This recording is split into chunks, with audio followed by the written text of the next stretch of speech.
So వాళ్ళే ఎక్కువ మంది తెలుగుదేశం నుంచి వైసీపీకి అట్రాక్ట్ అయ్యే అవకాశం ఉంది. సో అవన్నీ లెక్కలేసుకుంటే జగన్ గారికి అడ్వాంటేజ్ ఉండొచ్చు అనేది ఒక అంచనా. సో అందువల్ల పవన్ కళ్యాణ్ గారు ఏం చెప్పినా ఇప్పుడు ఓటు చేల్చాలన్నా కూడా ఈ రకంగా ఓటు చేల్చాలి, క్రిస్టియన్ ఓట్ బ్యాంక్ని కొంత గండి కొట్టచ్చేమో అనేది వాళ్ళ ఆశ కావచ్చు.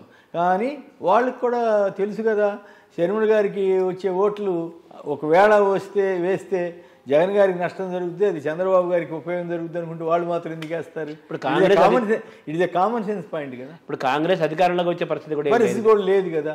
ఎప్పుడైనా ఒక సెంటిమెంట్ ఏంటంటే గెలిచే ఊపుంటే వేయడానికి ఎక్కువ మంది ఇష్టపడుతుంటారు మన మెంటాలిటీ ప్రకారం. ఆ పరిస్థితి లేనప్పుడు ఆవిడకి ఎందుకు వేస్తారు? వేసినా ఆయనకి వ్యతిరేకంగా ఉన్న ఓట్లని ఎందుకు అనుకోవాలి, చంద్రబాబుకి వ్యతిరేకంగా ఉన్న ఓట్లని కూడా అనుకోవాలి. ఇప్పుడు మామూలుగా ఈ 5 సంవత్సరాల్లో, ఈ 400 సంవత్సరాల పైన జగన్ పరిపాలనలో సంక్షేమ పథకాలు చాలా తీసుకొచ్చారు. ఆ సంక్షేమ పథకాల ద్వారా ఓటు బ్యాంకును చాలా స్ట్రాంగ్ చేసుకున్నాడని చెప్పేసి ప్రతిపక్షాలు కూడా అదే మాట చెప్పుకుంటూ వచ్చాయి కదా. ఈ నేపథ్యంలో వైసీపీ ఓటు బ్యాంకు బాగా స్ట్రాంగ్ అయినట్లు లెక్క కదా.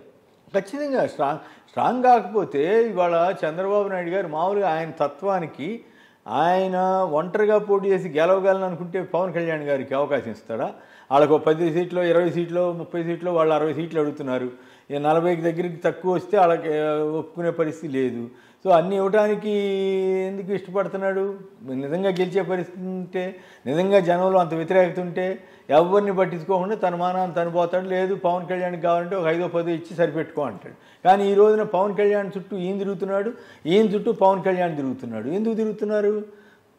చంద్రబాబు గారికి పవన్ కళ్యాణ్ సరెండర్ అయ్యారు. చంద్రబాబు గారికే కాదు, లోకేష్కి కూడా సరెండర్ అయిన సంగతి అర్థమవుతూ ఉంది. ఆయన బాధ ఏంటి? తనన్న ఒక్కడిగా ఎమ్మెల్యే గెలవాలేమో, నేను ఒంటరిగా పోటీ చేస్తే గెలవలేమో అనే భయం ఆయనది. ఈయన భయం ఏంటి? ఏదన్నా ఈ పవన్ కళ్యాణ్ అభిమానులు వాళ్ళు 4 ఓట్లు పడితే మనం అధికారంలోకి రాగలుగుతామో ఆశ ఈయనది, చంద్రబాబు గారిది. అంతే తప్ప జగన్ గారికి ఆ భయం లేదు. ఎస్, నా వాళ్ళు నాకే ఉన్నారు, నేను అందరికీ మేలు చేశాను. పైగా ధైర్యంగా ఏ చీఫ్ మినిస్టర్ చెప్పాడు? నేను మీ అందరికీ మేలు చేశాను అనుకుంటే నాకు మద్దతు ఇవ్వండి అని ఓపెన్గా చెప్పిన ఏకైక చీఫ్ మినిస్టర్ బహుశా భారతదేశంలోని ఈయన ఒక్కడే ఉంటాడు.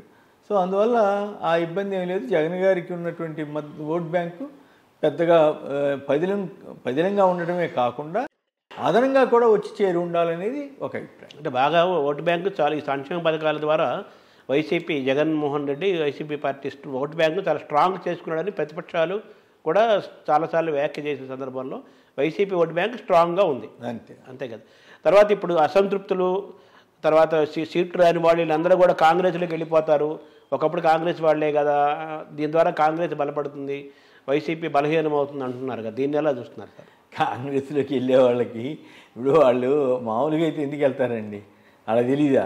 కాకపోతే ఏంటంటే ఏదో ఒక ప్లాట్ఫామ్ అడ్డం పెట్టుకోవడం కోసం ఒకళ్ళిద్దరు, ఇప్పుడు ఆళ్ళ రామకృష్ణారెడ్డి గారు వెళ్ళారు. ఏమవుతుంది?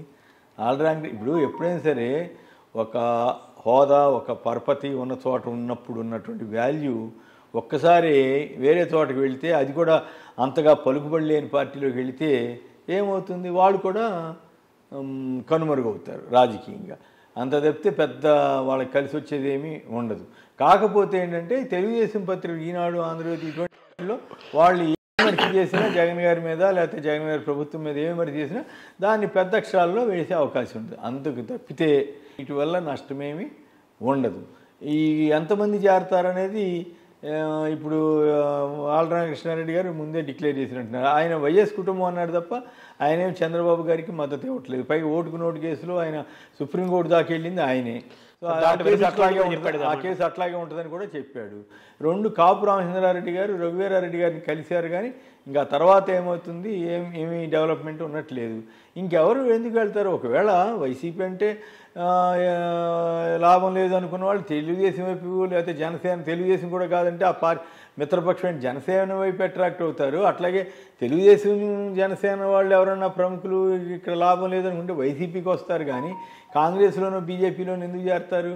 కేవలం చంద్రబాబు గారు అనుమతి తీసుకుని ఆ 4 రాజ్యసభ సభ్యులు బీజేపీలో చేరారు తప్పితే ఎవరైనా చేరతారా? వాళ్ళు కేవలం తెలుగుదేశం ఏజెంట్లుగానే బీజేపీలో ఉన్నారు తప్పితే వాళ్ళేమీ బీజేపీ కాదు, పాడు కాదు కదా.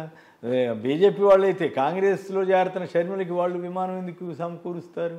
సో ఇవన్నీ బహుశా ఆంధ్రప్రదేశ్లో జరుగుతున్నంత అనైతిక రాజకీయాలు బహుశా దేశంలో ఇంకెక్కడ జరగట్లేదు అనిపిస్తుంది. అంటే ఏ పార్టీ అయితే అధికారంలోకి వస్తుందో ఒక నమ్మకం ఉంటుందో జనరల్గా ఆ పార్టీ వైపే ఆకర్షణకు అవుతారు. కానీ అట్లా ఉండదు. సీటు ఇప్పుడు రాజకీయ నాయకులకి ఏంటంటే ఒక కోరిక ఉంటుంది బలీయంగా, అసలు ఖర్చు వేయటం అంటారు అనమాట. ఆ సీట్ రిజర్వ్ చేసుకోవటం అనమాట. గెలిచినా ఓడినా ఆ నియోజకవర్గంలో నాది, చిన్న పార్టీయా పెద్ద పార్టీ అని కూడా చూడరు. గమనిస్తే ఇవి ఉంటాయి కదా, ఏమంటాము కార్డ్స్, నేమ్ కార్డ్స్ ఉంటాయి కదా, ఆ కార్డ్స్ మీద కంటెస్టెడ్ ఎమ్మెల్యే క్యాండిడేట్ అని రాదు. అది కూడా అదొక ఆనందం.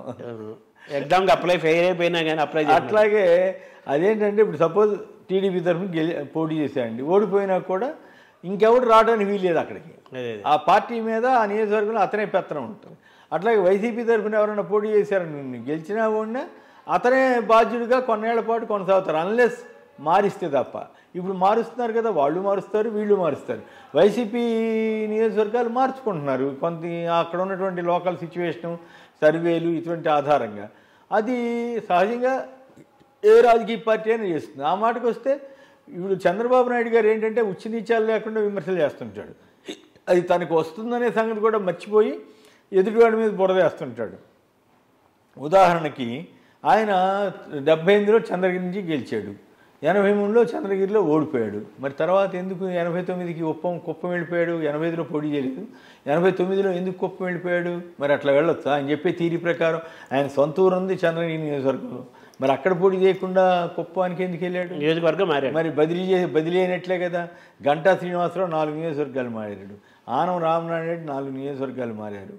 ఇలా ఒకళ్ళు కాదు, చాలామంది. ఇప్పుడు కోడెల శివప్రసాదరావు గారు మారారు కదా.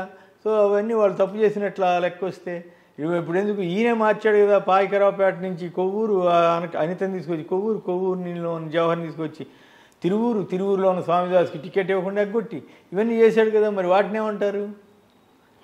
సో అవి కూడా ట్రాన్స్ఫర్సే కదా. కాకపోతే ఏంటంటే పిచ్చితనం అంతే.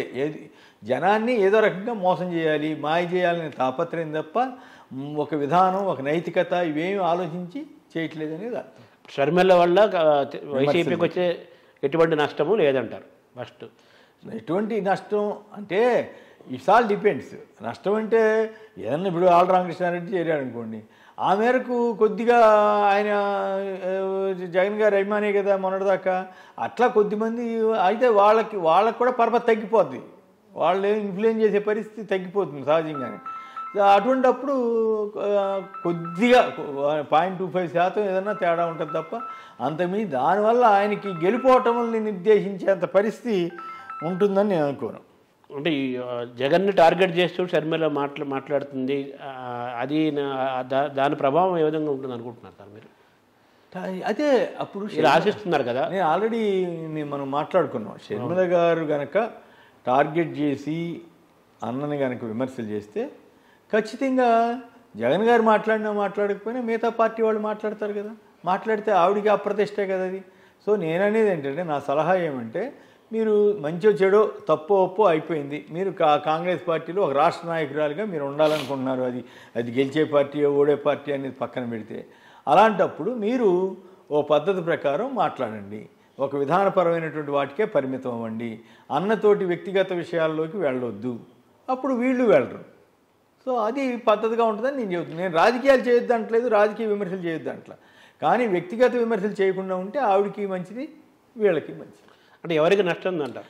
దానివల్ల నష్టం లేదు, పాడలేదు, అది ఒక ఎంటర్టైన్మెంటే. తెలుగుదేశం వాళ్ళకి అది ఒక ఆనందం. అదే తెలుగుదేశం వాళ్ళకి బాగా తిట్టించామని అని ఒకవేళ తిట్టితే కనుక అది సునకానందం అని అంటారు కదా. అందుకే వాళ్ళకి వచ్చేది ఏముంటుంది? వాళ్ళు ఆ ఒక్క విమర్శ. నేను ఒకటి చెబుతానండి, 5 ఏళ్ల తర్వాత జరుగుతున్న ఎలక్షన్లో, 5 ఏళ్ళు కంప్లీట్ అవుతున్న ఎలక్షన్లో జగన్ గారికి అనుకూలంగా ఉన్న వాళ్ళు ఎవడు మారండి, సమస్య లేదు. షర్మిల గారి కోసమో, పవన్ కళ్యాణ్ గారి కోసమో, లేకపోతే చంద్రబాబు గారి కోసం మారరు. అట్లాగే చంద్రబాబు గారి పట్ల అనుకూలంగా ఉన్న వాళ్ళు కూడా మారతారని నేను అనుకోవట్లా. ఎక్కువ మంది మారేవాళ్ళైతే ఈ పాడి మారిపోయి ఉంటాడు, అటైనా ఇటైనా. కాబట్టి షర్మిల గారు వచ్చి కొత్తగా మార్పులు చేసేది ఏమి ఉండదనేది నా. రాజశేఖర రెడ్డి కొడుకుగా జగన్మోహన్ రెడ్డిని ఆయన పట్టం కట్టారు, ప్రజలు బాగా ఆయన ఓన్ చేసుకున్నారు, ముఖ్యమంత్రి కూడా అయ్యాడు, పార్టీ స్ట్రాంగ్ అయింది. అలాగే రాజశేఖర రెడ్డి కూతురుగా షర్మిలకి ఏమన్నా అది పనిచేస్తుంటారు అది? అంటే రాజకీయాల్లో జనరల్గా ఒకళ్ళకి వచ్చిన తర్వాత రెండో వారికి ఆ ఛాన్స్ రావాలంటే ఆల్టర్నేటివ్ పార్టీగా డెవలప్ అయితే తప్ప అవకాశం ఉండదు. సపోజ్ ఇప్పుడు తెలుగుదేశం తెలుగుదేశాన్ని కనుక పూర్తిగా ఫినిష్ చేసి షర్మిల గారు ఆవిడ ఆల్టర్నేటివ్గా తయారయ్యారనుకోండి, అప్పుడు ఎప్పటికైనా అట్లా నేను ఆల్టర్నేటివ్గా ఉన్నానని ఒక ఇచ్చే అవకాశం ఉంది. అడుగుడిపోయిన పార్టీలో చేరి ఆల్టర్నేటివ్ ఎట్లా అవుతారు? కాంగ్రెస్ పార్టీ అనేది అడుగుడిపోయిన పార్టీ. ఆవిడ ఆ కంతలన్నీ బుక్ చేసరికే టైం 3 నెలల టైము. 3 నెలల్లో ఆవిడ ఏం కంతలు పుడుతుంది. పైగా నాకు ఇప్పుడు ఆ ఓటుది కూడా నాకు డౌట్ ఉంది. మరి if I'm wrong I'm sorry, నా ఉద్దేశం వేరే కాదు. ఆవిడ ఇక్కడ తెలంగాణలో తిరుగుతున్నప్పుడు, టూర్ చేస్తున్నప్పుడు కానీ, ఇక్కడ రాజకీయాలు చేస్తున్నప్పుడు తెలంగాణలో ఓటు నమోదు చేసుకుంటారు కదా హైదరాబాద్లో. ఇప్పుడు వెళ్ళి అక్కడ అసెంబ్లీకి ఎట్లా చేయగలుగుతారని నాకు సందేహం. ఇప్పుడు ఆవిడ ఓటు ఎక్కడ ఉన్నట్టు సార్? ఓటు ఇక్కడే ఉందని మరి మీరు చెప్పాలి. ఇక్కడ ఉందా? ఇక్కడ ఓటేసారా కింద సార్? నాకు గుర్తు రావట్లేదు. ఒకవేళ ఇక్కడ ఓటేసి ఉంటే అక్కడ అక్కడ పోటీ చేయడానికి కూడా ఎంతవరకు సమర్థిస్తారో తెలియదు నాకు. ఎందుకంటే మొన్న మధ్య CEO వాళ్ళు వచ్చినప్పుడు ఏం చెప్పారు, 6 నెలలు నివాసం ఉండాలని కనీసం ఏదో చెప్పారు.